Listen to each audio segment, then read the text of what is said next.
Hello, and this is actually take two of this evening. We've already tried to record once and failed miserably. So I hope it's going to work now. It's my great pleasure to have a chat today with Bonnie Beaver, somebody who has been very influential to me personally and has been incredibly influential to the veterinary profession in general. She's received numerous awards. She's a past president of the American Veterinary Medical Association, and was instrumental in setting up both the American College in Veterinary Behavior and also the American College for Animal Welfare. And very recently was given the Avma Award for her contributions to the profession, particularly animal welfare. So first of all, congratulations, Bonnie, on that. I know we haven't chatted. I got a message through that you got, and I know I emailed you, but yeah, it'd be nice to chat about that and a little bit about that award. Bonnie has written some amazing stuff. Not least is a fantastic paper on what dogs like most about garbage, and we're going to get to chat about that. But a number of books, including this book, which is falling apart. But when it came out in '92, I read it avidly, and it is absolutely filled with my highlight notes, and particularly the references. You know, this is what a book looks like after I've been through it. There is so much here. And one of the things, actually, which I noticed when I was just scrolling through that, actually, and I'd said it to my students just this week in a lecture, was in order for a system to develop, it requires stimulation. And it's sort of such an important thing when you think about animals that are in deprived environments. But so it's just funny that, as I said, I lectured to the students about it, and then I happened to see it in the book, and I think, oh, that must be where I got the idea from. Or sort of really, it's such an important idea, I think. But we'll come back to that, and I've better finish with my introduction. And as everybody knows, these things tend to be a bit harebrained with me. Bonnie has been particularly influential on committees, and whilst I'm not great at sitting on committees, anyone will know who's had the misfortune to be on a committee with me, she clearly has the patience of a saint, because she gets things done. And in the recent piece that announced her AVMA award, it says, Dr. Beaver said she got involved in many organizations because she learned long ago that if you want to make a difference, you need to be where the decisions are made, which is very true. Every organization she has belonged to has taught her something from scientific information to leadership skills. In each organization, she has found her colleagues interesting and engaging. That gives you an idea what a nice person Bonnie is. And she is. She's lovely. And we've got to know each other quite well over the last few years. We're both on a welfare advisory group for Nestle Purina. And normally we get to meet up sort of every year to as part of that. And again, another quote, which is just before I let you have a word in edgeways, Bonnie, sorry about this, but you know me, so I can get away with it. When she was asked if there was anything she was particularly proud of, she said, no, I just do what I do if I feel, if I feel like it. You know, she has a real passion for teaching, and as I said, her achievements are really quite something. In addition to the feline book, there's a canine one, and there is also a clinical book on horse behavior problems, which is perhaps the only book I can think of that written by a vet that really is up there with the recent information on managing problem behaviors, rather than just thinking about it as riding and stuff like that. And so there's lots for us to chat about. So I better say hello. You've got a lovely background there. Is that a bit of Texas? It's a virtual Texas, I'm sure, if it is. That's my backyard. That's your backyard. Oh, what a backyard. Yes. You don't want to see my backyard. Our garden does look good this year. Now, that said, our garden does look good because we've been here. But our backyard is, yeah, it's a British backyard. It's not an American prairie like yours. So anyway, so yeah, first of all, congratulations on that award. That's really quite an achievement. The other thing, actually, which I missed out was Bonnie has been named as one of the, where has it gone? Here, I've got them. Oh, isn't it terrible? I was organised once in my life, trust me. 12 Legends in Veterinary Medicine. What bigger accolade is there than that? There we go. I was totally blown away by that one, because there were, at that time, only 3 of us that were still alive, and one passed away shortly thereafter. And it's like, oh my gosh, to get an honor like that before you die is really something special. Okay, so it's not like the Nobel Prize where you have to be alive to receive it. Yeah, right. Oh well, I'm glad you've stayed with us. I'm going to just chuck these papers around, because there are so many notes about to sort of things that we might talk about, but there's so much. I'm sure we'll cover lots of stuff. So the Avma Award, that is also quite a prestigious thing as well. It is the highest one that AVMA gives. Yeah. So, I mean, well, I know why you got it, because you're brilliant. But, that is one of the things, you are somebody who has been instrumental in setting up and leading on committees. If I sort of look at the sort of things you've done, whether it be setting, on the feline guidelines, for the American Association for when they produce these documents, laboratory animals as well, farm animals, you're so involved in setting up these sort of committees and leading them and coming up with really concrete proposals. So, I mean, at what point did you sort of realize that actually, yeah, I make a real difference there? I don't know that I ever looked at it in that particular way. I've always liked to follow interests, and I have a very broad range of interests. And so, and essentially animal-oriented types of things. But as time went on, I noticed that I was being put into leadership roles like committee chairs, and then it would be kind of the next step into maybe a small organization like a local veterinary association.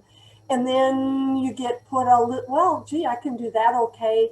And then you kind of get recruited for more advanced areas. And obviously I was doing what I was supposed to or needed to do to attain and go on to the next level. And people wanted me to, and I had the interest, so why not? Yeah. And as I said, I don't know. I love listening to people's opinions. And that's one of the things, and one of the reasons why I set up these podcasts is, so many people have been generous with sharing their knowledge and information. And I love that side of things. And I listen to people, and they do change my opinions a lot as a result of, learning. And that's the smart thing to do. But I don't know. I can't stomach committees. I don't like being. It isn't for everyone. Yeah. I tend to be very organized in how I view the world. And so it makes it easier. Okay, what would be the next step? And try and think about that. Well, what would be the step after that? And so for me, it kind of helps with a leadership scenario. Yeah. So, yeah. So, I mean, you were instrumental in setting up the American College, and I've previously had both Ben Hart and Kathy Hout on some of these podcasts, and they do tell some amazing stories. This is going to be nosy. I mean, you must have some stories to tell there that we can record and put out there. Well, I always said that the last book that I wanted to write would be called Horses' Asses I Have Known. Now, you have to figure out, do I mean horses that I have had, or do I mean jerks that I knew? So I don't want to tell all my stories before my book. Oh, you can give a taster. You can give a preview. Get it out there. And we will talk. Yeah, but part of it is everybody has their own personality, and not every personality meshes with others. So there are some people that you really want to strangle at certain times, and And there are ones that you just want to really tell off, but you know that to be politically correct, you shouldn't do that. So I didn't do that. Yeah, and that's the thing. I mean, because, you know, we're involved in modifying behavior. We're used to coaching people and getting people to think differently. But I don't know, when it comes to committees, I just sort of want to just say to people, look, let's just agree to disagree or something. Let's move on. I don't know. Um, but anyway, you mentioned horses and the horse book you want to write. Let's talk about the horse book that you fairly recently wrote. It's about just over a year and a half ago. It came out, the horse behavior book, because it's such an important area, and I'm hoping that actually soon I might get round to writing one. Oh, great! One of my lights has gone out. That's just typical of my day. Don't worry. But with regard to electricity, I'll have a candle here before the end of it. So yeah, the horse book. Well, first of all, how did you get into horses? And then sort of the horse book, it may be an obvious question, why did you write it? I got into horses. I was born loving horses and have essentially had them almost all my life. And so they are probably the most important animal to me, although I certainly love many other kinds as well. I was approached for the cat book. The book company came to me and said, we don't have a book on cat behavior. Would you write one? And so I did. And that obviously led to the dog behavior one. And part of the things that were important to me to include, number one, I have my organizational setup, so I could use that with my references. But I wanted to make it scholarly so that people like you could go and highlight those references, go and find those references. So that was important. But even as I completed the dog book, I knew that there were not good and adequate number of references for horse behavior. And so I waited. And finally, as my professional career has evolved and I had a time slot where it's like, I could write a horse behavior book now. And so that's how it finally came to be, because there is now enough science that you can have lots of references that you will now be able to highlight in your copy that will lead to reasons and understanding of what we do know currently. Yeah, no, and it's true, because it's an area, and it is an area which there are very strong passions. There always are with any species, but occasionally what we do with some of these podcasts is we segment out a little bit, and when we segment out the horse bit, it often gets quite a lot of people interested, but also can get people's reactions going. And one of the things that I love horses, but I'm not a great rider. I feel sorry for a horse when I get on its back, and that's why I don't ride very often. I don't have a great sense of balance. My wife used to be a gymnast, so she has great pose and whatever. But actually, both of us, we were chatting about this. We just love working. Working from the ground is great. And there's so much you can do to get to know your horse. And when I first moved into academia, I had to teach equine behavior, and I was teaching it to a lot of people who were very equitation focused. And I was sort of trying to teach them there's a difference between equitation and understanding equine behavior. I can look at a rider and I can say that's not right. I'm not here to coach a rider to be Grand Prix rider, but for the typical leisure riding, sort of your timing of aids is not very good, and that's from that point of view I can be helpful. But it's so difficult, certainly I think in this country, and I don't know if the same goes in the US, that unless you're a very accomplished rider, people seem to have real difficulty in accepting any credibility. That anything about horses. Now, my PhD's in horse behavior. I do know something about it. But is that the same in the US? Do you find the same sort of barriers, that people first want to know how good a horse person you are before they're interested in your advice on helping horses? It kind of depends on the level. There are a lot of, I'll say, kids that are starting to ride, and they're very receptive to ideas and pointers and so on. As they move up, you tend to want to, you may accept something a peer says, but you may not be, if I don't know you, I might not necessarily listen to you. So there is some of that. I think it's probably more exaggerated in the UK than it would be here in the US. Okay. And sorry, my mind is all over the place this evening. So just okay. I've always thought of you as, you know, the great Texan. And then I saw that you actually graduated from Minnesota. So are you a true Texan, or have you just sort of it become your adopted home? By the way, just I'm true Texan by now. Yeah. But were you born in Texas or not? No, Okay. I'm from Minnesota originally. Okay, no, just I just sort of thought, oh, okay, yeah. So you're a true Texan, yeah. So where was I going with that? I haven't a clue, but it just that popped into my head. So I was going to say, yeah, that answer though, that's so, yeah, and sort of you can see, you know, you have a passion for teaching. I know that.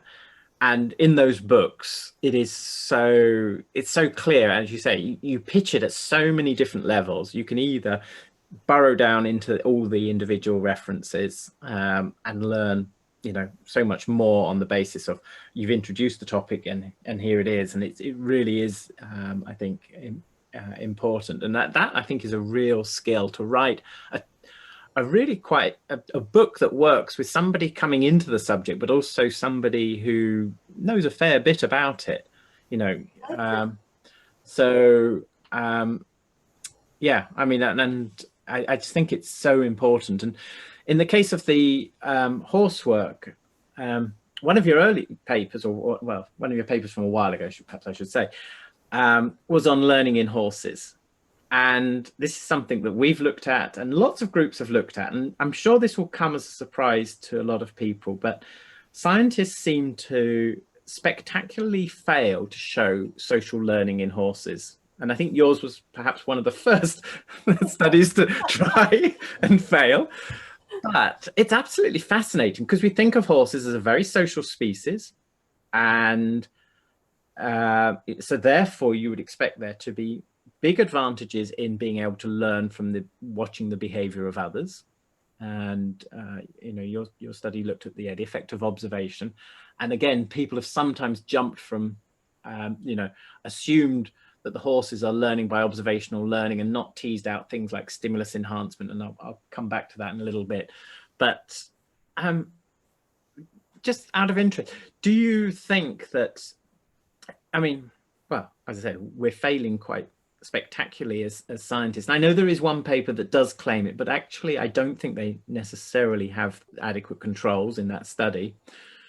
I mean, do you think that horses really do very little social learning, if any, or what's your thought on that?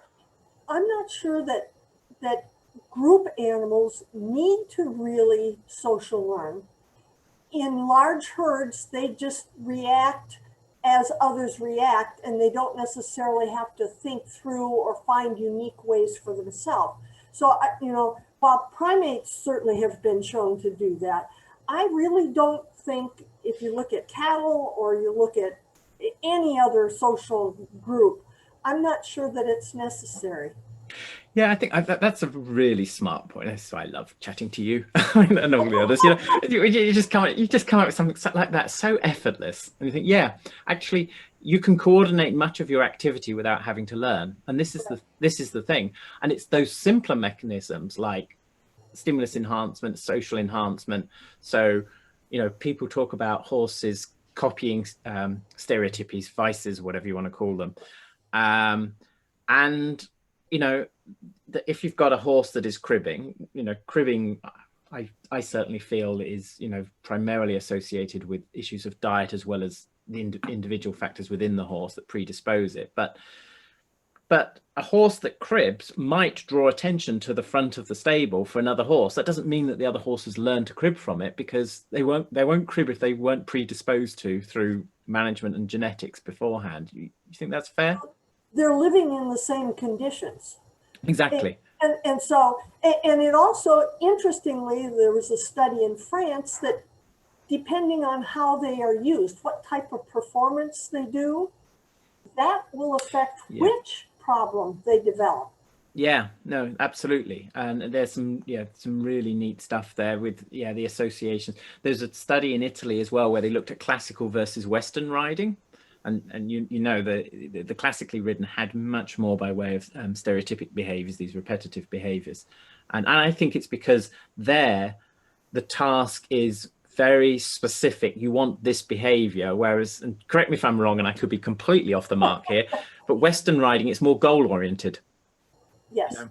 And therefore that's probably, it doesn't reduce the skill, but it's probably less pressure on the horse to get it exactly right, because the idea is you've got to cut cattle or whatever you do, yeah.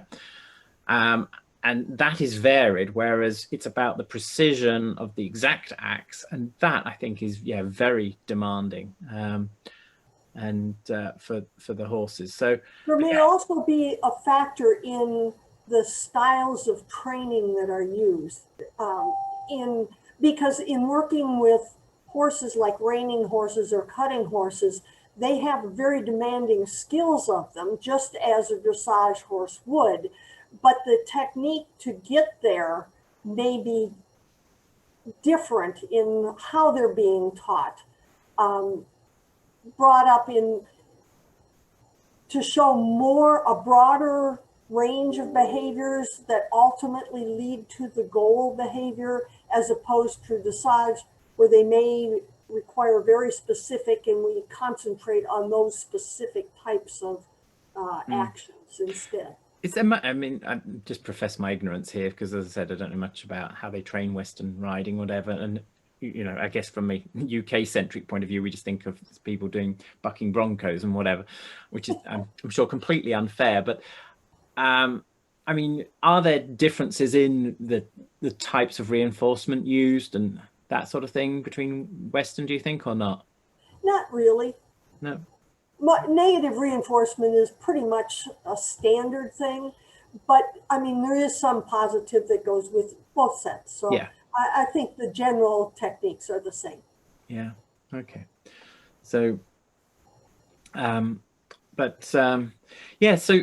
this idea that horses just can be observant, and this is one of the things I've also, I mean, the more of the work I do in dogs, the more I appreciate that actually it's not about dogs being smart, it's about them being observant, and they're looking for what works that gives them an easy life most of the time, and they're really good. And if you can be consistent, then the dog can fairly effortlessly fit in with your life, and it's that sort of consistency. And as you say, you don't necessarily need to do a lot of social learning in that context. It's about responding in the here and now. I think I don't. It would be interesting to do more work with foals if we could get hold of them, because I think if we're going to find it clearly indicated, it will possibly be in the younger horses. I don't know if you've got any thoughts on that. Yeah, I would agree with you. Yeah. So, but yeah, there's so many other things that can explain what looks like. I think that's the important message, is that there's so many things that can look like the horse has learned when actually, the horse is followed suit. And that's not actually the same as learning from observation. And synchronization of behavior. There's some lovely videos, of horses being in time with people perfectly. Some of the horse ballet and stuff like that. But again, it doesn't need social learning. As I said, it just needs that synchronicity, which from an evolutionary point of view, you'd say, that makes a lot of sense in horses. In fact, I've got a PhD student at the moment who's just finishing off, and she's been looking at social buffering effects in horses. Really neat. Better not say too much, because the first paper's we're just doing the reviewer's comments. But basically, she's looked at, first of all, the effects of other horses, the familiarity and the relationship on the ability to social buffer, but also the type of stimulus and what seems social buffering, for those people who don't know, sorry, obviously you and I chat and we know what we're talking about, or you have a clue. So social buffering is the idea that the presence of another individual can reduce your stress response or recovery. And she's finding quite interesting effects as far as the type of stimulus goes. So in the case of something that is, we think, perhaps slightly more anxiogenic, causing anxiety, then you're seeing quite big effects on behavior. But with the more sudden ones, you don't see an effect on behavior. And we think that's because the horse immediately just takes flight and doesn't care what anybody else is doing. But for recovery times, that's when the social buffers tend to come in. So for these really scary things, the social buffering helps with recovery. With the sort of more gradual build up of things and staying calm, that's where, you know, that you'll see an effect there. So really neat stuff that she's been doing. That's my PhD. I'll give her a name plug, Claire Ritchie Bono. She's from France originally. A really nice piece of work, and that will be published soon. And there'll be a lot more detail there, but just give people a tease if we can. So are you doing any work with horses at the moment? No, just owning them. How many have you got? Well, right now, the trainer just sold 2 of mine, so I'm horseless until hopefully the end of November, and there's a big sale coming up. And we'll see if I can find another one. What do you tend to go for? A reining quarter horses that do the reining event. Yeah. Okay. So, I mean, you were involved in one set of horse guidelines that I know. You did some research not that long ago on the pregnant mare urine industry, didn't you? Right. And just trying to think, with all the guidelines that you've been involved in setting up, have you ever done any horse welfare guidelines for any? Have you done AVMA guidelines on the welfare of horses? There were recommendations made for the PMU industry, weren't there? There were. I was not involved with that. That came through the equine practitioner group. The World Veterinary Association is currently, we had put out one on the pregnant mare serum used in reproduction, primarily in swine. And we're working on another welfare related publication on what are good guidelines for mares that are used for blood collection. Okay. So it seems, in America, if there's a set of guidelines, there's usually your name there somewhere in relation to it. And if you're not on the committee, they're referencing your work, I think.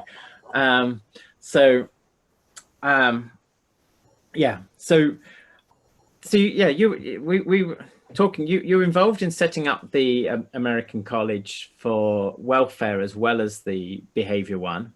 I find it intriguing, and the same goes in Europe, that actually we set up the veterinary behavior group for Europe before we set up the welfare one. And, you know, vets are always seen as the bastions of animal welfare. I'm not saying, you know, I work with lots of people who are not vets who are absolutely brilliant in animal welfare. But, you know, the public view is that the vet is the guardian, and actually a lot of governments feel that as well, even though, you know, the vast majority of work is done by non-vets. It's somewhat intriguing that it's sort of one of the last colleges that, or specialties, that the profession seems to set up, isn't it? There really wasn't a need for it before both Europe and the US. They were set up about the same time. Because if you look at it, the need for behavior help by animal owners drove the start of the behavior colleges. But during that time, veterinarians have always been viewed as the trusted professionals in that area. But that position started being challenged by some of the animal rightists, and that ultimately drove the profession to recognize, if we want to hold on to the position as being the trusted source of information, we need to be sure that we have true experts at the highest level in these fields. And that's what specialization is all about. Okay. So that ultimately drove the development of specialties of welfare. Okay, that's neat. Yeah, I hadn't thought about it like that, but then that's why you're where you are and I'm where I am. But so let's go back a little bit. So I always like to find out, I mean, sort of a little bit more about sort of my guests and friends in this thing. So how did you get to be a vet, and your experiences of becoming a vet? I mean, again, Kathy Hout told me the most amazing story. She only got into vet school because they said, they have to accept 2 of them because nobody would want to work with her when she went to vet school because she was female. So what inspired you to be a vet, and then particularly what took you into the behavior and welfare side of things? There was never any doubt in my mind that I was going to be a veterinarian. That's the only thing that I ever really considered. I had parents that were extremely supportive of, if you want to do it, just do it. There was no gender thing. I had never met a woman veterinarian until I actually was in vet school. And so that then drove my interest in doing more. And so as I approached veterinary school, you go to pre-vet, you take those courses. I didn't let them say, well, women shouldn't be veterinarians. I've had high school counselors tell me that, but I didn't care. Yeah. So I was going to do it. That was just it. There was no in that response. So are you from a farming family, or? No, we were surrounded by farms, and I had horses as a kid, and dogs and cats and so on. But it was just animals. Animals have been my passion my whole life. And so getting into vet school, there was one female in the class ahead of me. There had been a few that had gone through before. They didn't specify a number of women that they would take. You had to have the grades and all that sort of thing. And certainly I've been told, even relatively lately, that, gee, women shouldn't be veterinarians, or you shouldn't be here in Texas, or, those kinds of things. Second woman veterinarian as president of Avma, and that's not that long ago. No, it's not. So who was the first one then? Mary Beth Leininger. And when was that then? That was... I'm going to say 2001, somewhere around there. Wow, that's... 2000s. Yeah. And so, and in fact, I just got the most recent journal from the Avma, and it showed the district directors, and there are now 4 women, or 5 women out of the 11 positions. So it's starting to represent the population within the veterinary profession. But it was one of those things. I'm going to do it. I worked hard to do it, and I just didn't let anybody tell me I couldn't. And that's the thing. You've obviously got a very clear drive, but you're so nice about it all. You're always. Well, thank you. As I said, because again, you've got to be. Forgive me if I put it wrong, and I don't mean to cause offence, but you've got to be fairly tough to be able to drive things through on committees. As you say, you might want to strangle people. Politically astute.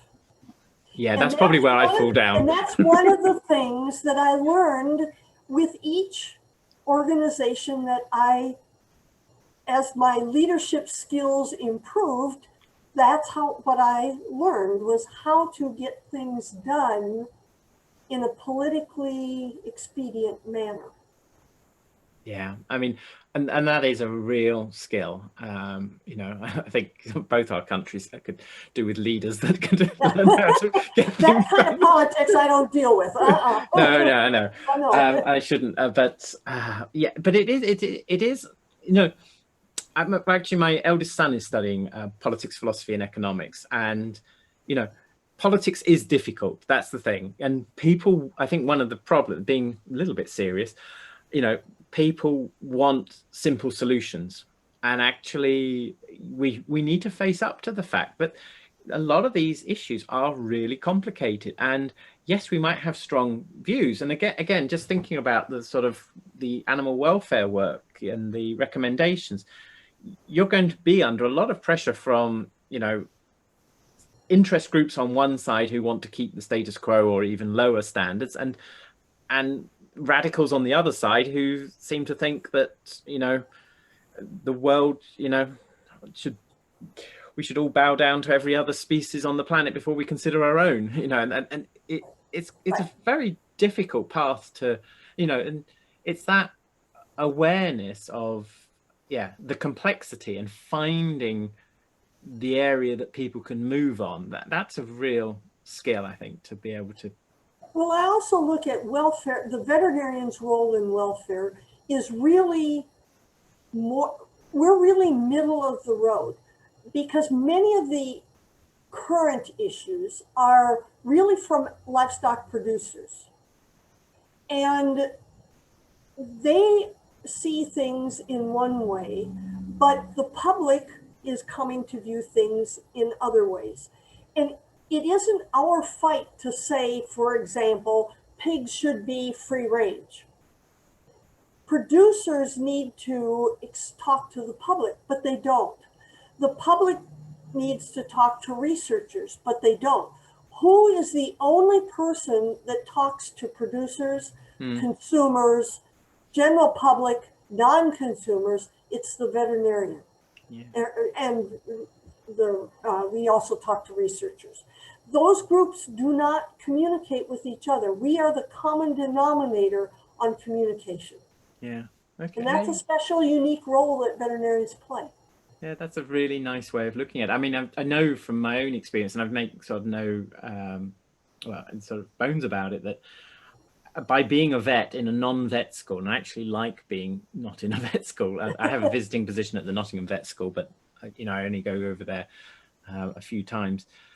But what I can do is on my corridor, I have molecular biologists, I have people working in welfare, I have people working in forensic science, even pharmacology, and I can usually understand what they're talking about when they talk about their research, because as a vet, you're trained to know a little about a lot of subjects, and it's that platform that acts as a springboard. And again, it's like that, your book that I was saying, it's that great springboard that you can think about this and you can go off in this direction or you can go off in that direction.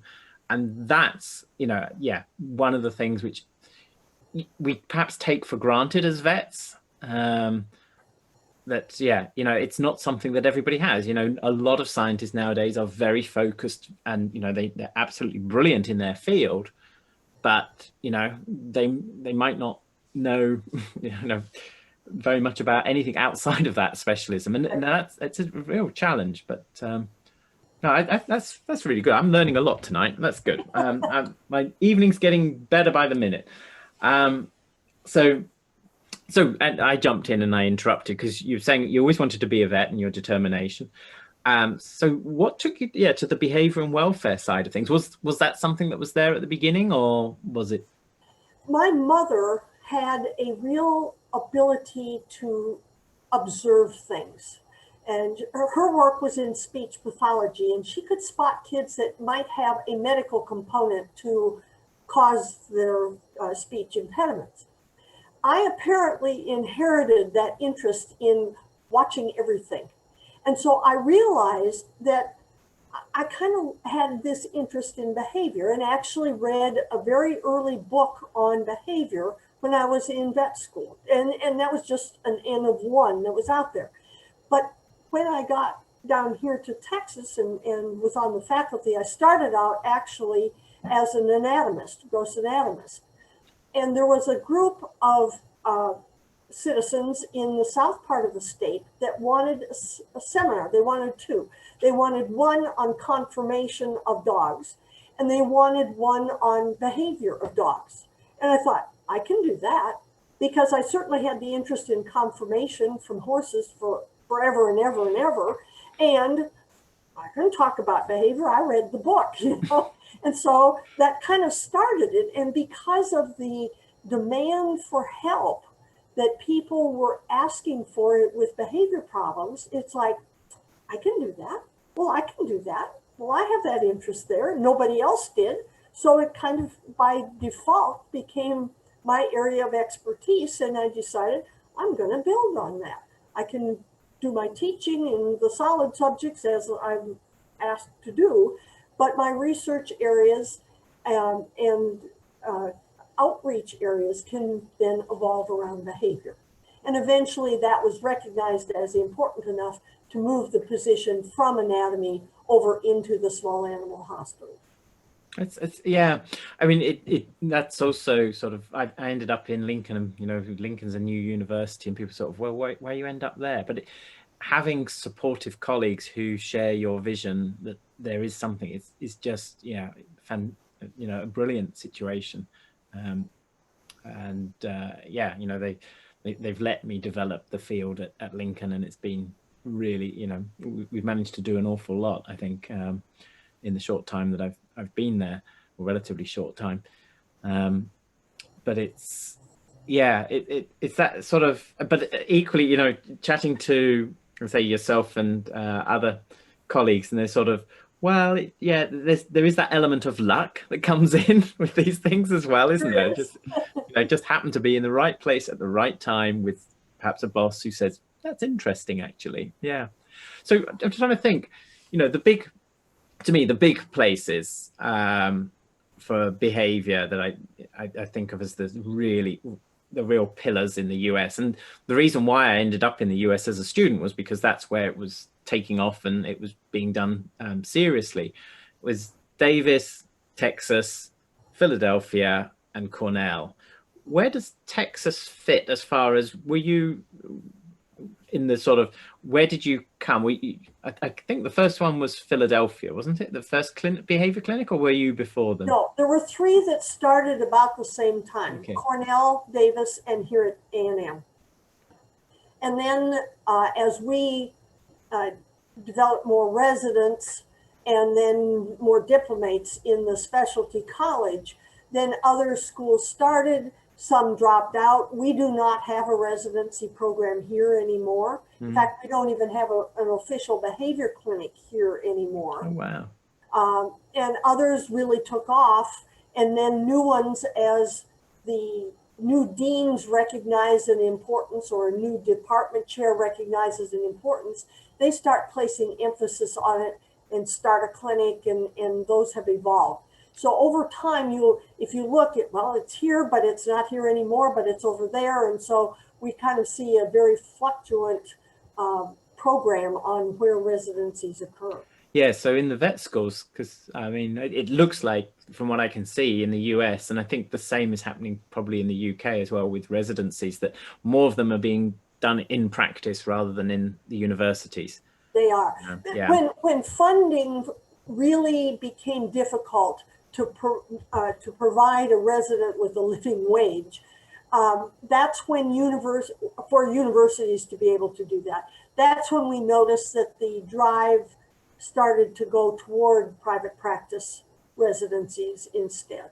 So, I mean, do you feel though that, do you have any concerns about the sort of that sort of growth, given that, it used to be that a lot of residents would also do a PhD, and therefore, and a PhD is a very different program to a residency. And my residents, they do a PhD alongside their residency. So we have a 5-year program. It's combined for both of them because I really want them to develop that skill set as well.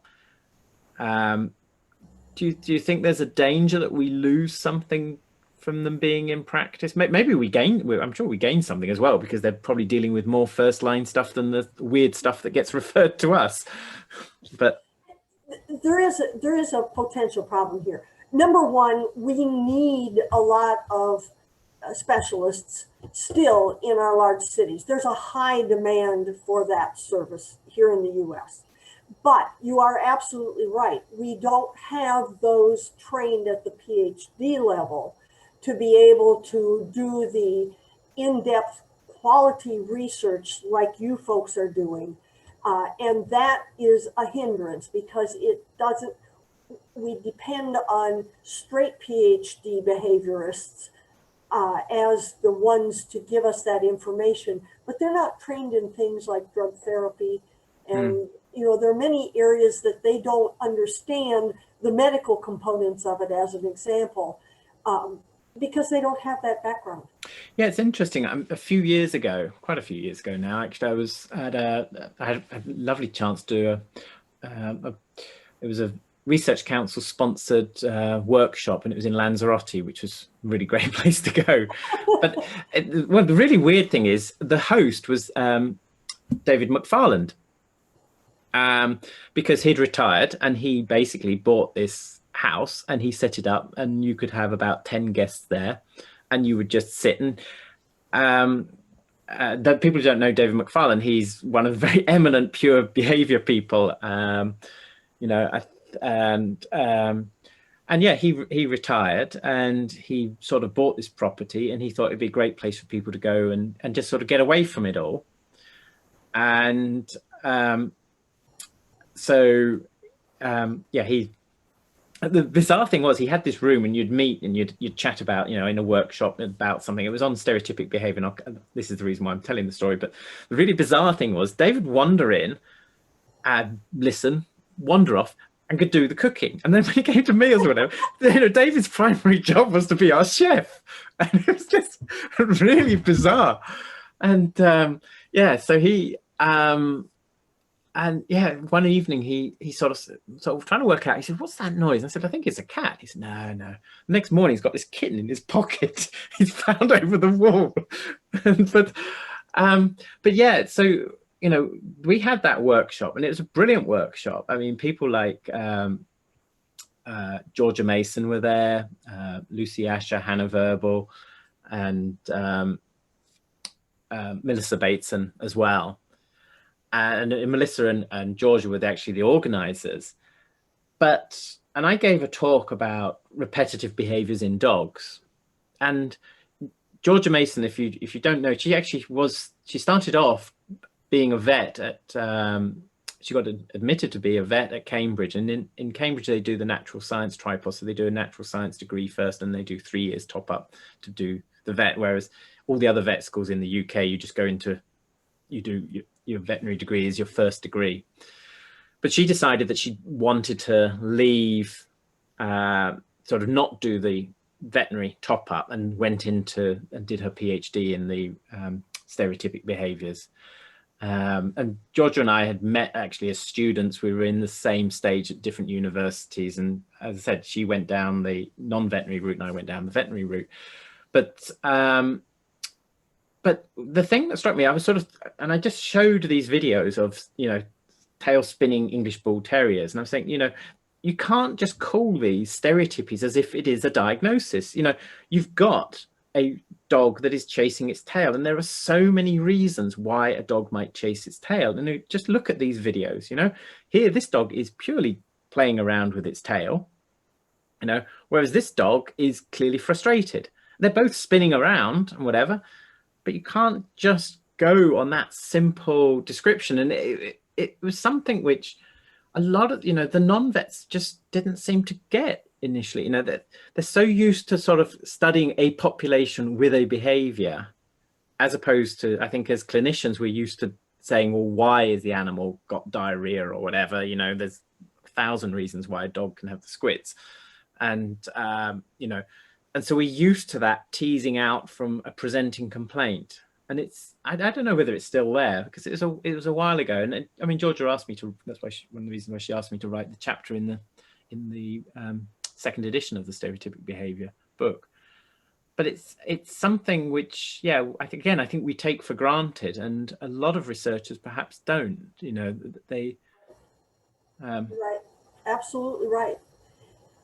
We've seen it so many times, and even groups that want that expertise and want to see clinical patients don't have the full background. They're telling veterinarians, for example, what drug to prescribe for a problem when they've missed the diagnosis of the problem in the first place. And even if it was that problem, it's the wrong drug to use to treat it. So, you know, I'm so glad you said that. it's an issue. No, and you said that with real sticking points. And you said that with real passion, actually.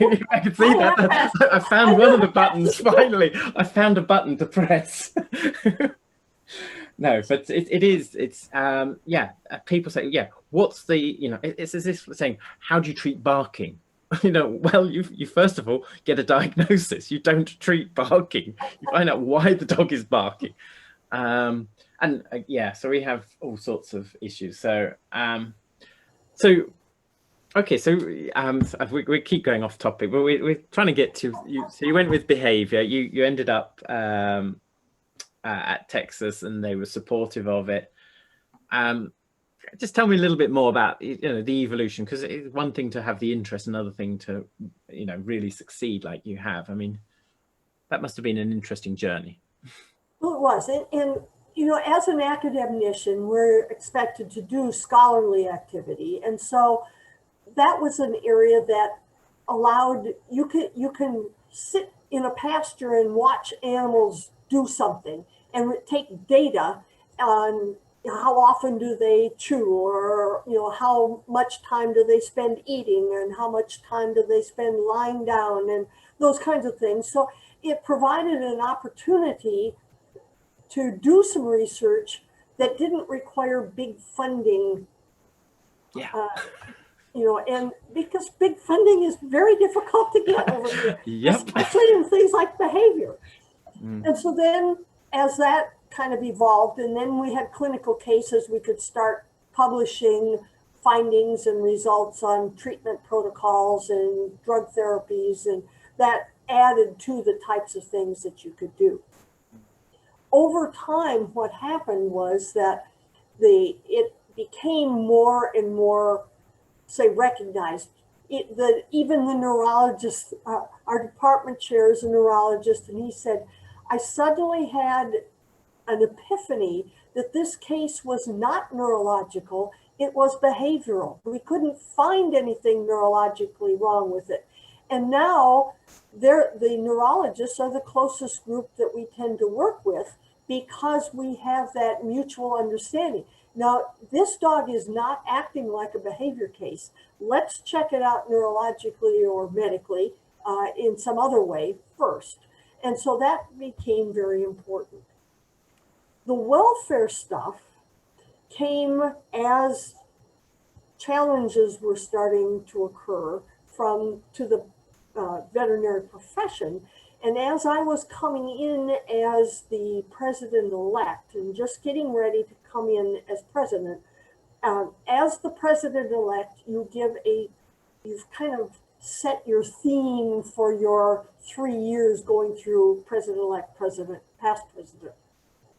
And I had looked at a number of things and considered a number of things, but about that time, the whole big issue of horse slaughter and banning it in the US blew up. And I said, I know something about that, and I'm not afraid to talk to whoever wants to confront me on that kind of an issue. And so I decided that I was going to take welfare on as my biggest issue during my AVMA presidential 3 years. And so that was what I addressed when I talked to the House of Delegates as president-elect. And we never hear the end of it. I said veterinarians need to quit to get their head out of the sand and start realizing that we should maintain our leadership in animal welfare. And getting their head out of the sand will haunt me forever and ever, but it is a true statement. We are not necessarily very insightful about how we are viewed by others. And so if we're going to maintain leadership in animal welfare, in talking to the various groups that we talk to, that's our goal. So during the presidential year, then we kind of set up a couple of things that we would like to accomplish. And so what I decided was, what is the progressive way to head welfare to keep veterinarians in the lead? And one of the areas was to actually create a whole new division at the AVMA devoted solely to animal welfare. That was accomplished through using politically astute methods. And then I wanted to change the welfare committee that existed because it was not effective. It would take way too long to get some kind of issue through that group. And so that ultimately was changed again through politically astute, correct techniques. And then as I left the board, one of the final words that I had was, watch out, because I'm coming back to you and I am going to start a specialty in animal welfare. And so ultimately, once I was off AVMA, then I had the freedom to be able to create that specialty and bring in others from other organizations, the breadth, if you will, of veterinary medicine that deals with animal welfare types of issues. And it's been a real interesting journey to have that accomplished as well. Yeah, I mean, it's interesting how many of my friends who work in animal welfare have moved to the US, and they do see it as the great frontier where there's a lot of work to be done, and it's and there's great opportunities, but it's and it's not easy, I'm sure, by any stretch. And, you don't seem to have too many knives sticking out your back as far as I can see. No, but I do have a shirt with a target on the front. Right. I've used it more than once. Better that it's on the front rather than the back. Anyway. That's right. But it's and as I said, you got the award, and it really is in recognition for those achievements, and if people aren't aware of that, then they should be. One of the things, so this is going slightly off at a tangent, because you were talking about the committees and whatever, and I just find it a little strange whenever I go to the States, like something like AVMA. In the UK, if you are talking about behavior, you're talking about the human-animal bond as well, and the two are one. Whereas at AVMA and the vet conferences, they're in completely separate streams. Sometimes they clash, which is really annoying. I just find that really bizarre. I just wonder if you've got any idea why that is the case, because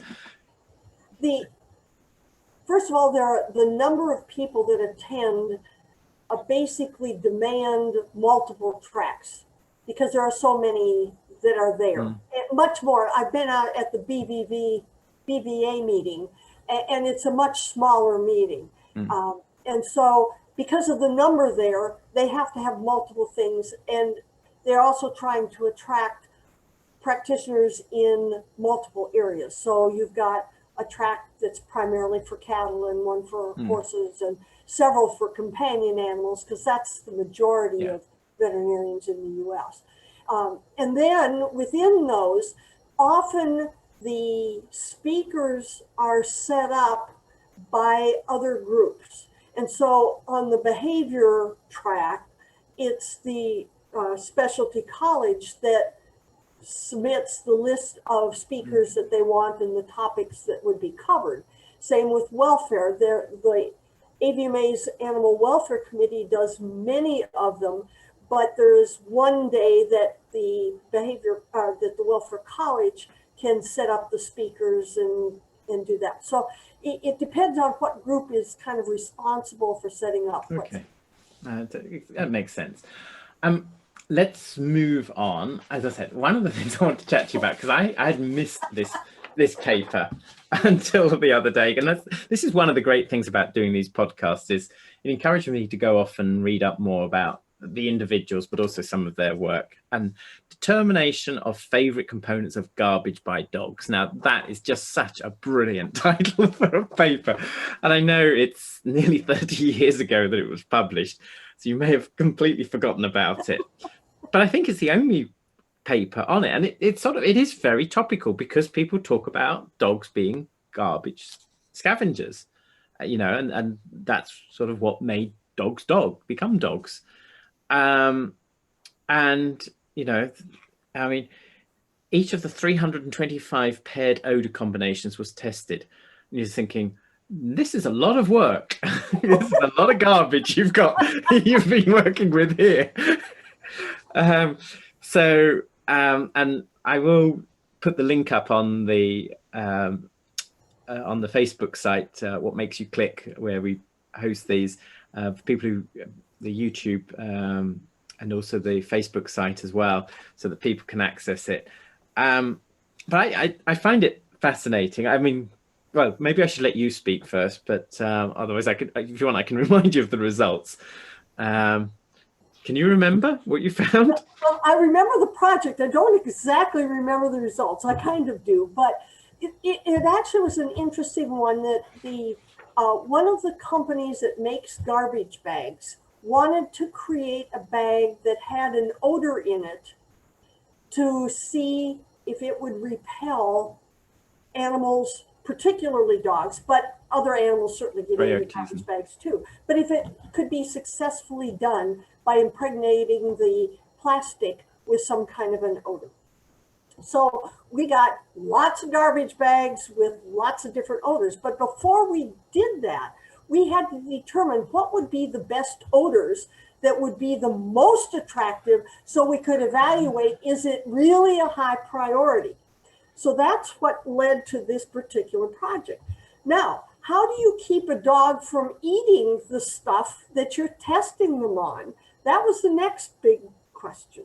And so we developed basically a screen that you could put over the top of the plate that had whatever we were testing. And we looked at, do they prefer, I'll say, rotten materials, or do they prefer fresh materials? And what kind of meat? So we looked at things like hamburger, we looked at liver and onions, chicken, but we also looked at things like plain paper. We looked at fruit. We looked at dirty diapers. What is attracting these dogs? And we saw certainly there was an interest in novel odors. So some dogs would check out paper, but ultimately they tended to like, if I remember correctly, so I'll tell you. I'm thinking aged liver was the top one, if I remember right, or was it something else? Okay, so it's I mean it's I don't know whether it was the age or no, it was the fresh liver. Fresh liver. Fresh liver. Yeah. So they didn't like the older stuff, and it wasn't old. But there was fried liver and onions. I love that, because I was thinking that's such a British thing, fried liver and onions. But obviously it's an American thing as well. Well, it kind of is random around here. Yeah. So it says fresh odors were preferred to aged ones, which I think is neat. And meat odors were chosen more often than non-meat odors. Fried liver with onions and baked chicken were the top ranking fresh and old odors. So they like the old baked chicken. Liver was the highest ranking raw meat. And I don't know, but is this where sort of the real craze for using freeze-dried liver and stuff like that came from? Is this the source of it? Well, I think originally it was because it was easy to, it didn't stink as bad as beef or whatever, and you could easily break it into pieces that you could put into a pouch. But this is where people sort of, because I'm trying to think, were people using freeze-dried liver in the 1980s when I don't recall that people were. So I just wondered I don't know. I never even made that connection. I didn't think about it. I just think, what's in a garbage pail? You could be a multi-millionaire if you'd realised this at the time. But it was really fun because we'd take these beagles and we'd just turn them loose into this long run area, and they'd go tearing down and they'd jump and and just watching their reactions was really, really interesting. And who thinks lab beagles have a hard time of it? There we go. What a life for a lab beagle. Mine never have. Yeah, exactly. There was something I was going to ask. So yeah, it's yeah. So did they come up with anything as a deterrent? Well, the ultimate answer was no. And if you think about it, Yeah. it makes sense because Yeah. just air being outside is going to help diffuse a lot of that impregnated odor. And we know that there are certain things that will repel an animal if they're up close to them and they suddenly get a whiff of it.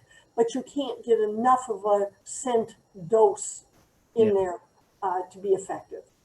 So here's a tenuous link, and I'll just throw it out there because there is a paper which I really like in the JSAP that showed that feeding raw meaty bones type diet can cause hyperthyroidism in dogs, which can present just as aggressive behavior. And I know there are people who swear by raw meaty bones and whatever. There's the stuff by Axelson though that shows that one of the features of dogs is that they've got a genetic shift to handle cooked food. So it's not necessarily just the it's not necessarily the natural diet for dogs. Dogs actually have evolved to process cooked food, but that talks about hyperthyroidism. One of your papers is hypothyroidism and aggression. There we go. How's that? That was almost slick. Might get the handle of this one day. Because hyperthyroidism is quite rare in dogs, and that's why I think the stuff with the raw meaty bones. But you've got hypothyroidism. When hypothyroidism, underactive thyroid, you tend to think of individuals as being very sluggish, and it's the work you did with Laurie Hogg, and also about differentiating signs of hypothyroidism from cognitive dysfunction, the Alzheimer-like condition as well. So yeah, I just wonder if we could chat a little bit about that, and sort of the relationship between underactive thyroid and aggression. This was one that we found really more by accident because I was trying to be a good clinician. And so these dogs were coming in and we would do full physicals and we would do blood work thinking, are we going to need, is there a medical component to this? And so we want to check this kind of thing. But I decided I'm just going to, in this particular animal, the first one that I saw, was a little bit older. It wasn't ancient, but a little older, and it had not had an aggressive problem. This was something that was coming on. And so I thought, well, older dog, run thyroid. And it came back low. So, okay, let's supplement. We did some other things as well, but because it's low, let's supplement with thyroid medication. And the aggression stopped. And it's like, well, this is interesting. So now with aggression, doing a thyroid screen, it became a routine part of my blood work panel in working up these dogs. And we have seen dogs less. In fact, one of the students here actually had I think it was a 10-month-old Labrador that was showing aggression. We ran thyroid was low, put the dog on thyroid medication, and the aggression stopped. So there truly is a link with it. They show no other of the classic signs of hypothyroidism, which is absolutely mind-boggling. So, I mean, medication is proven these dogs are responding. So it does exist as something. So, yeah, I mean, it's not something that, we would do as a matter of routine. Certainly. And you say this is 10-month-old, you said, as well as the old dogs as well. So yes, and I've seen several in between. So, I mean, but they're presented only for aggression. We have no skin problems. We have no muscle wasting, just aggression. Yeah. So I mean, I have a case actually that I talked to the students about, and that's a dog with low thyroid, but it also has this dietary intolerance. And we sort of, it's actually a case I used to talk about in relation to dietary management because it was the diet that did it. I seem to recall that, yeah, the thyroid supplementation helped a bit, but not a lot. But as I said, this dog had Sure. other issues. But that's a really interesting point. And then you sort of make the point about, yeah, as I say, the similarities with cognitive dysfunction in the older dogs. Sort of, it needs to be considered as a differential, but that would be the more typical signs, I suspect, then of hypothyroidism. I mean, you think of hypothyroid in older animals. Yeah. And so, do we have an animal that is losing it? And certainly aggression can be seen with cognitive dysfunction. But to me, those signs are more rare. It might be more of an irritable aggression associated with an animal that is frustrated or stressed, or I can't get to, the cognitive dysfunction. I'll say stress. They realize something's wrong. They don't know what. So, as the animal gets older, the likelihood of having multiple inputs into a problem are real. Yeah. So, there's several questions I want to go down on this. I'll probably, so, because so in cats, because I remember looking into the issue of hyperthyroidism in cats for a while, and you can make an argument about the role of how, when an animal is stressed, actually ultimately you can get an increase in thyroid. And the interesting thing in cats, I think the evidence is now starting to point towards the fact that actually hyperthyroidism in cats may be quite extensively, if not, I'm not saying all cases, reaction to some of the plasticizers and flame retardants that are in the homes, and the chronic exposure there. So, and we had a colleague actually from South Africa, Fred Reyes, who was a veterinary clinical hematologist and biochemist, and he said that when there was apartheid in South Africa and they had to make all their own stuff, you never saw hyperthyroidism in cats. And again, for people who don't, hyperthyroidism is quite common in older cats, and it can present just as aggression. The cat often loses a lot of weight, but people think, oh well, he's just old and getting emaciated. And he said once apartheid came, and I can remember, vets would graduate from South Africa and they would come to the UK and they would see hypothyroid cats. And it sort of appeared, I think, late 70s. I'm trying to think, because I remember my dad talking to me about it, that this condition appearing. And then, and they would then go back to South Africa and they just wouldn't see them. So it wasn't that they weren't diagnosing them, it just wasn't there. And he said apartheid ended.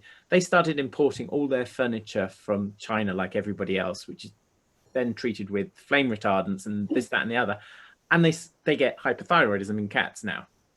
Interesting. And I just thought it was really fascinating. And people talk about the risks of being an indoor-only cat, and they focus very much on the stress. And people said, well, yeah, because the stress could cause hypothyroidism, and you can make that sort of physiological link all the way. But maybe we've been looking at the wrong factor, and it's the fact that it's lying on the sofa and then grooming itself. And we did some work a few years ago. We've never published it, and we looked at dog hair and cat hair, and the cat hair had so much more of these flame retardants than the dog hair. So we were interested in the structure of the cat hair and whether there was something about it, or whether they would, I'm not sure what it was.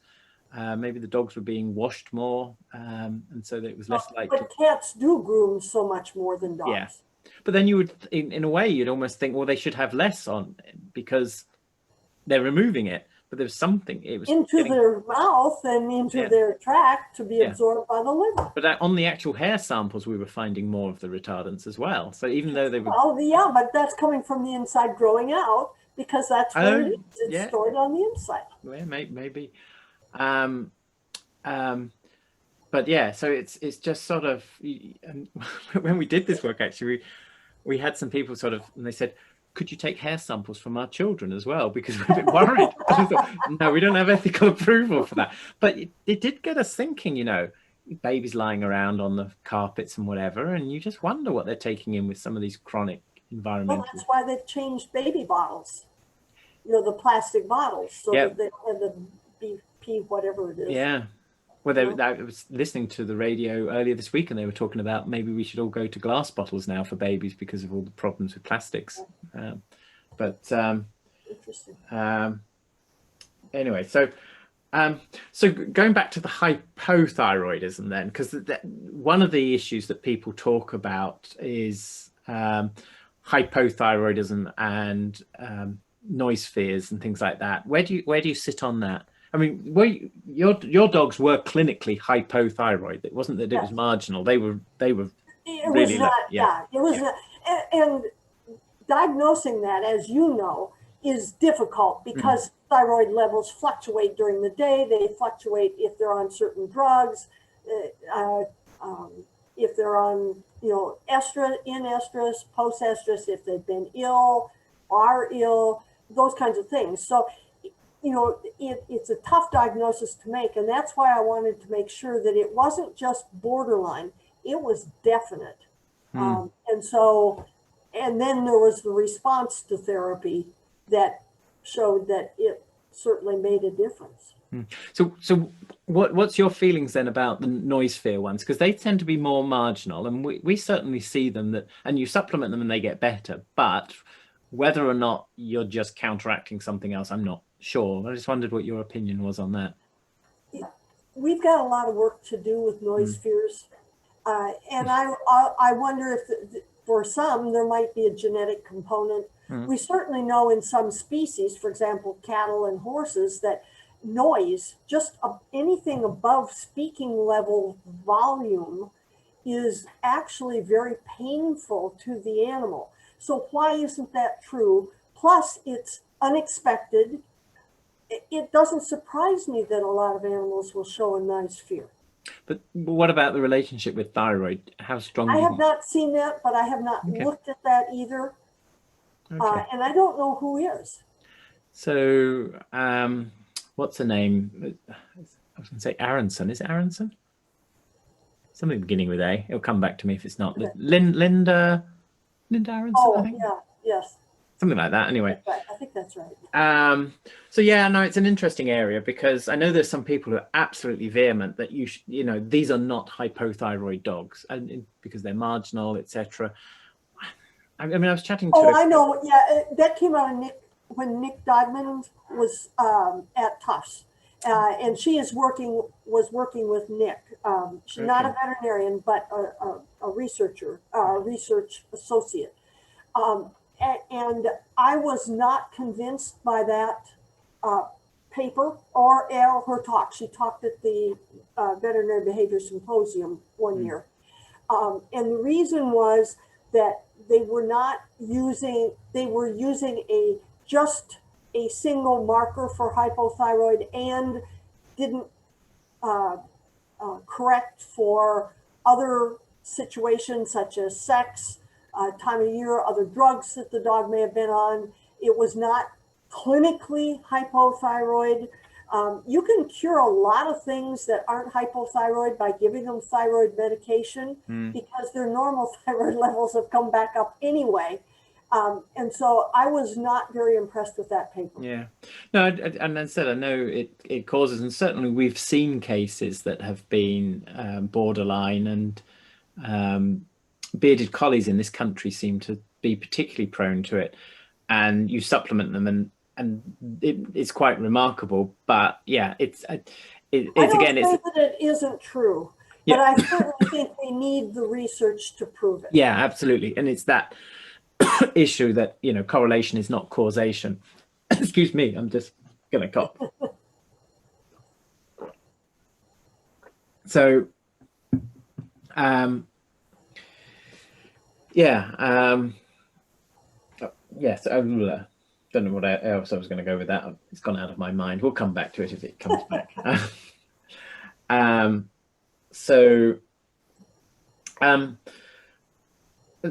of the other areas that, again, just looking back at some of your publications and just had some notes here, was a paper about nearly 20 years ago now, a community approach to dog bite prevention. Yeah. And again, it's those papers which are just sort of, that is the salute, that is sort of the way to do it properly. And what made you think about it in that way, right? Because this was actually an AVMA task force that was set up because there was this was at the height of the ban pit bull programs. Everybody wanted to ban them.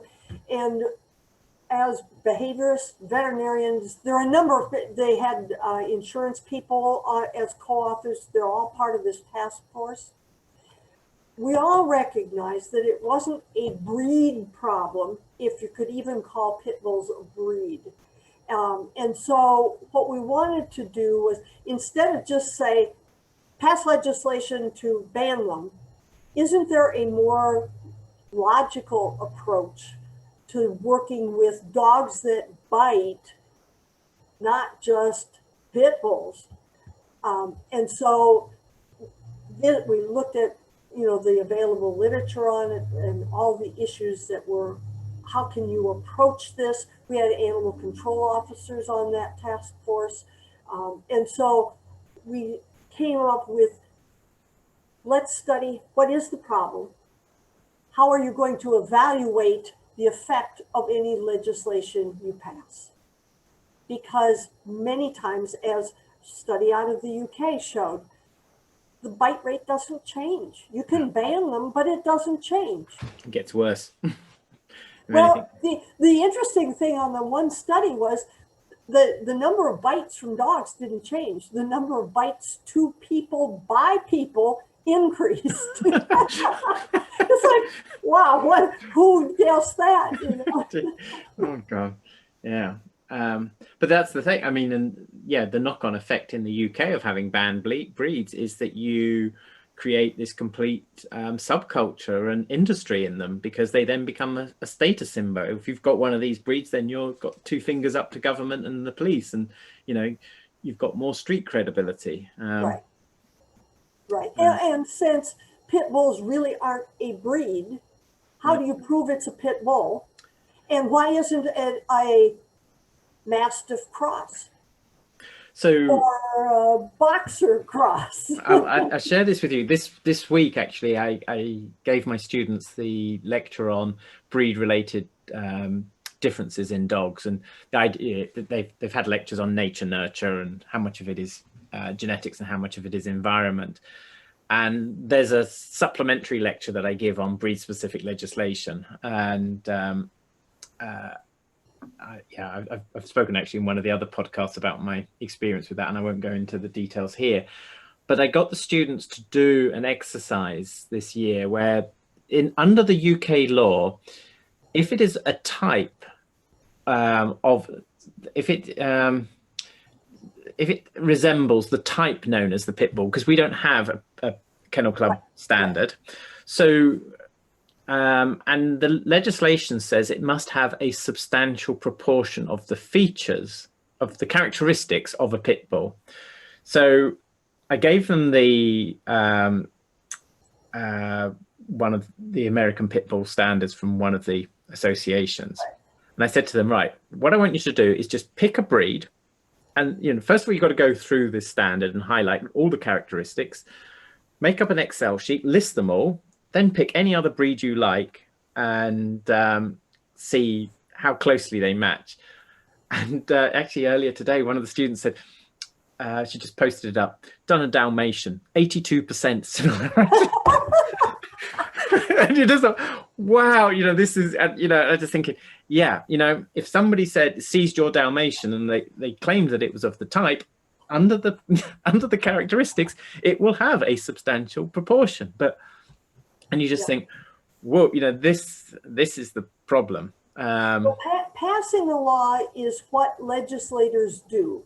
And they do it because they think they can solve a problem. But that problem is associated with, they don't know the extent of the original problem, and they have no way to assess if they have done any good.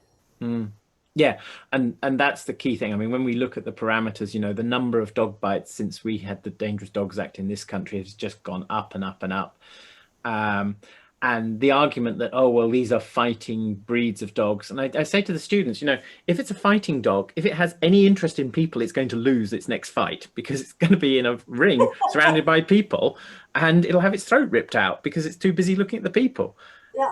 So that, you know, it's a really weird logic, and it's a great shame because the other thing which I think, and I don't think has been explored from a research wise, but correct me if I'm wrong.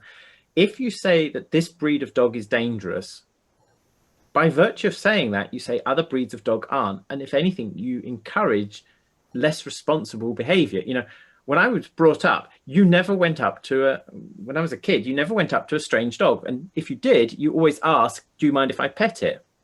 But now, well, it's a golden retriever. It's not a dangerous breed, so it's okay for a kid to run up and throw its arms around it. No, it's not. You know?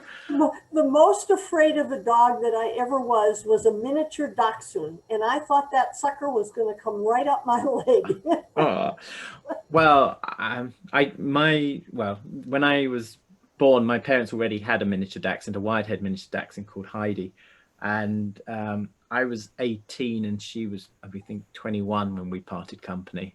She was such a fantastic dog. I got to ask you about Murphy, actually, talking of dogs, because you know, Murphy seems to crop up a lot on the internet. There must be a story. Now, Murphy's your corgi, or what was? Murphy passed away about a year ago now. I'm sorry, but are you happy to talk about Murphy? And I do miss her. Yeah. But she was a very special dog that I had gotten from a veterinary technician because Murphy did better by herself than she did with other dogs. And one of the interesting stories about Murphy is that, well, there are two. One is the church group had they have the kids come up to the front during the service, and they wanted to talk about respect and following orders. So they wanted a dog that would obey commands. So Murphy got volunteered for that one. And it was really interesting because everybody would talk to Murphy. Nobody talked to me. So then the other time we had a group that would meet at the dog park just so that we could get together and socialize and so on.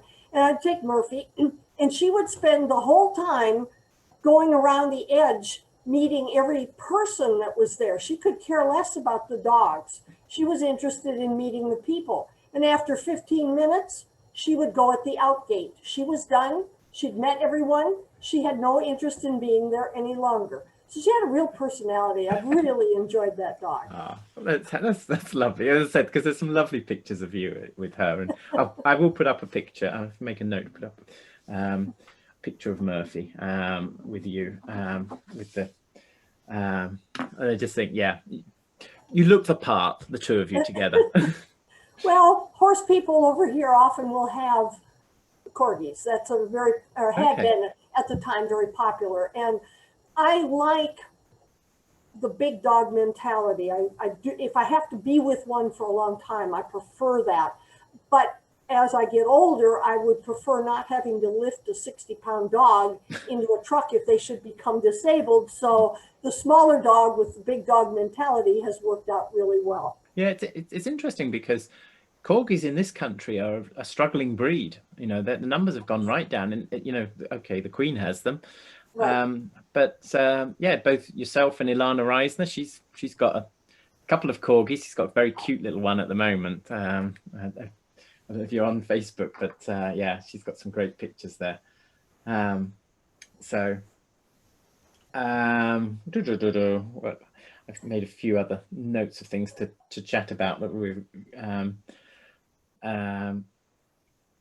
so we've got there's self-mutilation in stand. Oh, you know, this is one. Yeah, while we're talking about hormones and thyroid, increased aggression in mares associated with increased testosterone. Now, that's an interesting thing because these, again, you know, where is it coming from in the mares? So, yeah, this was a really interesting serendipitous type of study because We had one of the physiologists had a study going on relative to laminitis in horses. And he had a mare in that herd that was a real bossy, pushy mare. And he had noticed, we were talking about it, what can he do and that sort of thing. And I said, run some hormone levels on this. They were checking a lot of different parameters. So they did, they ran testosterone levels on it and they were very high. It happened that I had a mare at the house at the same time that was, I called her the witch because she could kick you. If you stood at her side, she could turn around, kick you twice before you hit the ground. She was that fast. But her muscle mass, it was very firm, much firmer than the amount of exercise that she was getting. And so it reminded me of a stud. So I said, David, let's just run blood levels on this mare too. And her testosterone was the highest that had been reported to that time. Wow. So we started looking at these really wicked types of horses. And sure enough, they were. Now, if you think about the cholesterol is part of a triad, cholesterol, estrogen, and testosterone. So in some, it's being converted to testosterone. We never could determine, I didn't want the mare around for safety reasons. Right. So I ultimately ended up selling her. So, you know, thinking of what sources could cause this sort of thing, could be pituitary, could be adrenal. Yeah. And so those are the primary ones that we would have to look at. We've never been able to get enough horses in a study to find out exactly where they come from, nor do I want to anymore because of the potential danger around these kinds of animals. But it is certainly something that anytime that I have a mare with aggressive issues, if there's any indication that the muscle mass is firmer than it should be for the amount of exercise and so on, I always suggest running testosterone levels. Yeah, again, it was something I hadn't really thought about. You know, it's not uncommon that we see rigs, you know, where they've not been fully castrated and whatever, and that sort of thing. But and yeah, when I read that, I was thinking about the adrenal side of it, but you never managed to get to the bottom whether it was adrenal or whatever. But at the end of the day, Don't probably... know on either one of those two mares. We don't know, but we had found some since then from other practitioners looking at it. Yeah, no, so it's again really useful, and it's that understanding of what goes on and not thinking that everything is just learned, and you know, the underlying physiology is so important in all of these things. So I mean, I guess I mean, you have covered such diverse areas, and by virtue of writing really good books on dog behavior, cat behavior, horse behavior problems, what are the areas you find most fascinating now?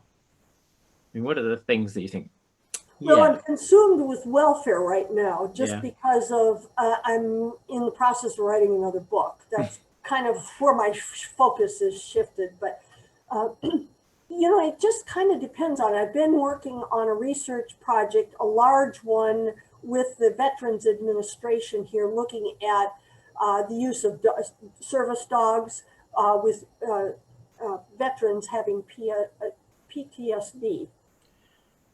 And we're coming to, that's going to be published soon.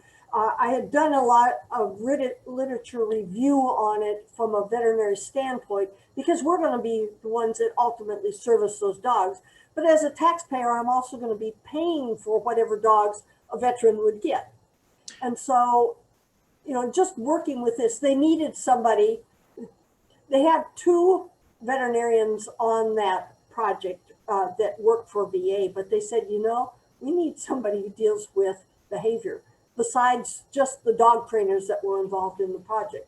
And so I was invited to become part of that. And I had been part of another VA study looking at shelter dogs that went to homes of veterans. And it's been a very fascinating way to correlate human health as well as concern for animal welfare. Yeah, I mean, I'm also increasingly working in that area of animal assisted interventions and therapy and service dogs. Somebody was telling me, and I don't know who, that within a few years, and again, I'm not sure whether it was 5 years or 10 years, that the majority of service dogs in the US will be PTSD dogs. Have you heard that? Well, there's a strong, I haven't heard that specific thing. And I've got some real concerns on numbers, quality of dogs, type of training that they get, all those kinds of issues that are associated with it. There is a strong feeling, it's the anthropomorphism creeping in, that dogs are good for people and they should be good for veterans. And so veterans in studies, it makes it difficult because they all want a service dog. They don't want a companion dog. And a companion dog might do the same as a service dog as far as psychological benefits. There's also, in the published studies that are currently available, there is no evidence to show that it helps PTSD. It does help quality of life, but not necessarily the PTSD. Now, I can't talk about what's coming out because we're waiting for National Academy of Science to okay the monograph, but we're hoping for it by January. Oh wow, that's going to be. I just got that note today, so oh, brilliant! That's I we'll look get forward some to good because this is really a very strongly statistically valid study. So, so just to pick up on that, so do you think that the veterans, they want a service dog because they, it validates their health concerns more than a companion dog, which they think that it's a bit soft to just have a companion, but if it's a service dog, it's there for, it's because they can take a service dog with them wherever they go. Okay. So they are using it kind of as an emotional support. Yeah. Rather than anything else. And so there was that case of the emotional support dog that bit somebody on an airline, wasn't there? And was it Delta, and they got into trouble? There's a whole lot of trouble with the definitions and recognition of which are truly approved dogs. It was interesting because I was on a flight down to one of the Caribbean islands, and there were hard life. You only fly like once a week. Okay. There's one flight down from Miami, and then there's one flight back, or maybe twice a week or whatever. But anyway, there were a bunch of students that were going down, and to take their dogs, they would put a service dog vest on the dog. And I'm sitting in the airport and I'm looking at the body language of these dogs. And it's like, this dog is not a service dog. It's, and so that's part of the trouble. The terms are being abused, and there isn't a recognizing organization that certifies a service dog as a service dog. Yeah. Even in the preliminary studies that the VA had done, there was one vendor that was putting out some very bad dogs, and they were telling the veterans, if your dog bites somebody, don't tell them, you tell us. And so, they said, we've got to change the protocol on what dog. Fortunately, it was a preliminary one. Otherwise, they would have been in deep trouble in doing a complete study. Yeah, I mean, it's a big problem in this country as well. The sort of, one of the things that has grown quite a lot of these diabetes alert dogs, there's medical detection and biodetection dogs, the charity there, they have been at the forefront of it. And then you're getting these commercial companies setting up, and the dogs, don't do anything, and it damages the reputation. And, there is no sort of regulatory body independent. This sounds like a job for somebody with the political skills of how to. No. You can't stop yet. Once you've done your welfare, you've got to sort out this regulate. Because, in all seriousness, it's. There is a group that is trying to get some credibility here in the U.S., but it's so difficult because they're being trained all over the country. And how do you do the temperament testing? How do you ensure that you've got the right dog for the right person as well? I've just written a chapter about that. Well, I will be writing an article about the kind of the results of all these multiple things once the monograph is out. So there will be some more specific information. But it's, I'm intrigued with what you said, that there is no evidence that it actually helps with the PTSD. And it reminds me of the work we did with the children with autism. So we did some work with the charity Dogs for Good, who used to be Dogs for the Disabled in the UK, and they just changed their name because they just do everything with dogs. And we did sort of both sort of short and long-term studies. And anecdotally, what they do is they help people, if they're thinking about getting a pet dog, then they give them advice. And some of the people decide no, the dog is not right for them. But if they're going to get a pet dog, then what can they actually help? What should their expectations be? And they have this sort of program, the Pause program. And let me just make a note. I'll put the link up to the charity as well. Things we're talking about if people want to know.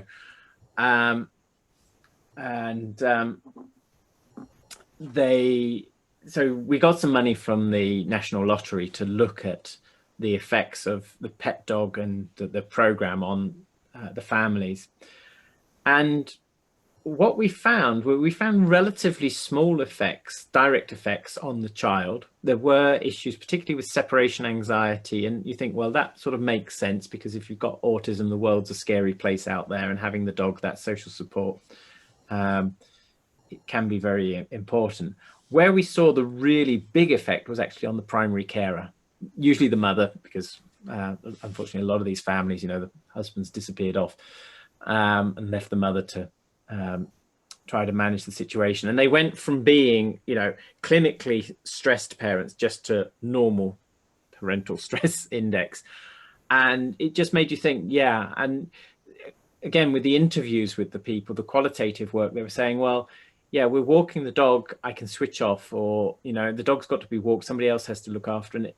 And we think there might be enormous benefits, because then, we don't for 1 minute want people to think I'm criticizing any carer. Anyone who is in that situation will know, just how stressful it is.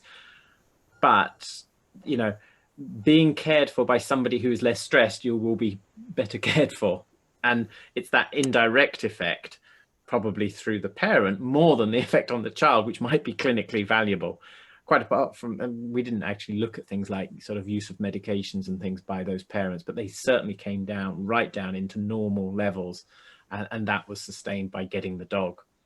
And it's, again, it's that sort of, people go for one explanation, and they want to believe that, oh, yeah, these dogs are going to be brilliant for these kids. And they can be a nightmare. I remember when we got the grant, somebody said to me, why are you doing that? The last thing anybody with an autistic child wants is a dog to complicate their life. And you're thinking, yeah, I can understand where you're coming from, but actually, there is more than that. And it's not a panacea. And again, it's this, going back to what we were saying before, people want to make these generalizations. Right. And we had real problems with one of our papers when people said, you can't say that, dogs are good for families with autism. So we don't in the paper, actually. We don't make that claim. We're saying, if you are thinking of getting a dog, it's worth thinking about these issues. Because at the moment, a lot of clinicians are saying, you've got an autistic child, don't get a dog. And, it's not that simple. Anyway, so I'm conscious of time, and also the fact that we had sort of real technical issues beforehand. So I really appreciate it. It's been lovely to chat to you. I don't know if there's anything else we ought to chat about. Anything you would like to chat about? Well, yeah. So you sort of ducked my question, so I'm just going to go back to that. So, because you said it was welfare. Yeah. What do you think are the big questions we need to be focusing on in the behavior field? In the behavior field? What should I be doing next? Oh, you come up with the best ideas. I'm the last person who should be telling you what to do next. No, but where do you think what do you think are the big issues in sort of clinical behavior that that are challenging at the moment or on the Well, there's so horizon? many things. I mean, there's a lot of clinical research that's going on, but it's not necessarily, and I would like to see stronger scientific merit in these new publications. So, Um, hang on, can I just interrupt? I think I lost you there for a minute. The line just quick. It says, oh, it's yes, actually telling me my internet okay, connection is okay, unstable, so we probably will have to end right. soon. But can you just repeat that then? Sorry. Yes. I would like to see more in-depth science-based research in some of these clinical studies that are currently being done. We've got a lot of good information coming out. Residents have to do research, and yes, they get statistical help on some of that, but still the numbers are quite low. And so I think there's so much more torn in so different that we need to assume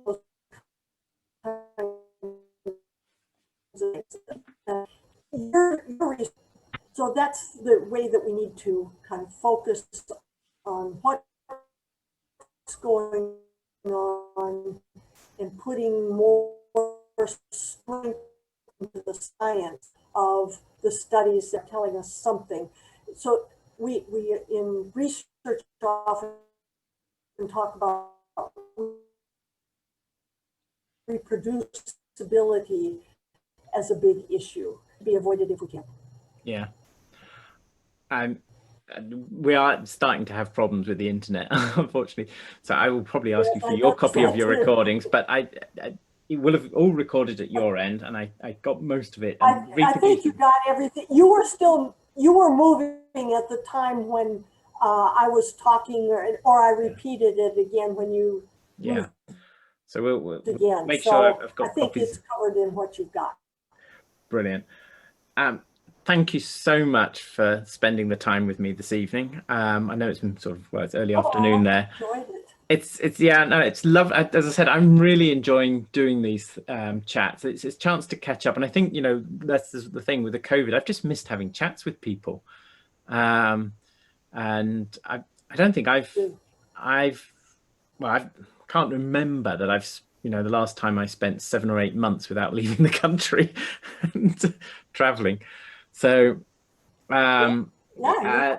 and it's yeah, it's lovely to catch up, and also just to sort of as I said, I'm so grateful to people like yourself. You've had an enormous influence on me, and it's that chance to say thank you. We sort of gobble up all the information, etc., and we meet up at conferences and we might chat, but you know, yeah, I just like to say thank you for everything, and not just for me, but as I say, on behalf of the whole of the profession. I'm so pleased you got the Avma Award. Congratulations on that, and thank you for being such I appreciate that. Thank you. for such an inspiration to the profession, and I hope people listening to this feel equally inspired. So, thanks a lot. Okay.